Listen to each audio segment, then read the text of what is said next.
برادران اسلام، اللہ رب العالمین نے ہمیں اپنا وطن عطا فرمایا، یہ محض اس کی رحمت کا تحفہ ہے، اور یہ اس نے ہمیں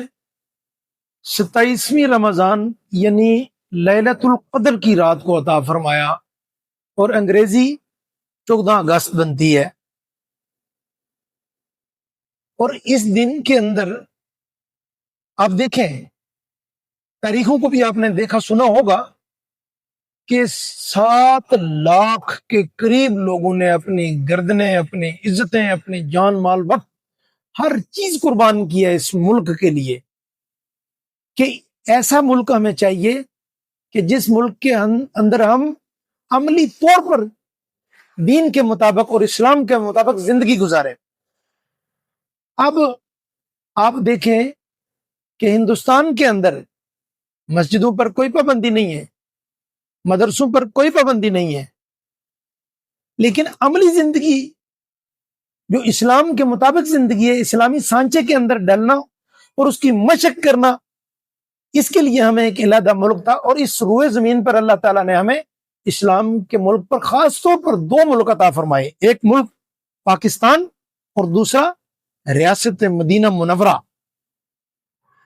تو آپ تاریخ پر غور فرمائیں کہ یہ جو لوگ تھے، ان کی قربانیوں کا کیا مقصد تھا کہ آج ہم 14 اگست کے دن ناچ گانا، ڈانس، زنا، لڑکیوں کے اور لڑکوں کے مخلوط اجتماعات، کیا ان اوباشوں اور بدماشوں کے لیے یہ 6-7 لاکھ لوگ کٹ چکے تھے؟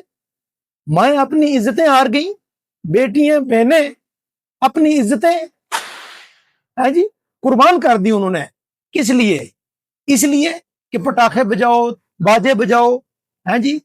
لوگوں کو اذیتیں دو۔ نوجوانوں کو دیکھیں، سلنسر نکال لیتے ہیں گلیوں روڈوں کے اوپر، اور اس دن کتنے لڑکے مر جاتے ہیں، اور یہ کتنی تکلیف دے کر جاتے ہیں اپنے والدین کو۔ یہ کوئی طریقہ تو نہیں ہے نا، بلکہ اس کا صحیح طریقہ یہ ہے کہ ہر سال یہ دن آتا ہے 14 اگست، اس بات کی یاد دہانی کے لیے کہ یہ ہمارے آباء و اجداد اور ہمارے بزرگوں کی بلند ترین قربانیوں اور محنتوں کا ثمر ہے۔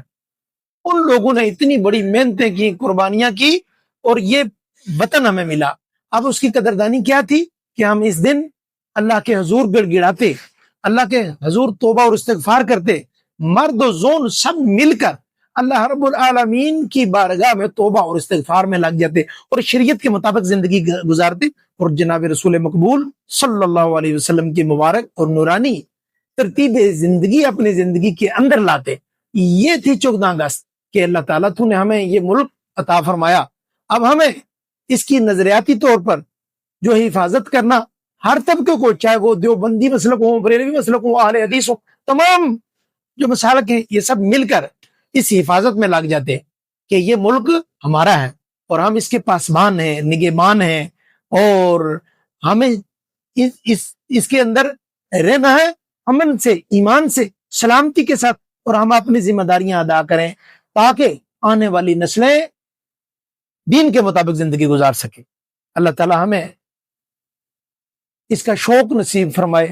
اور اس ملک کے اندر رہ کر امن اور ایمان کی سلامتی نصیب فرمائے۔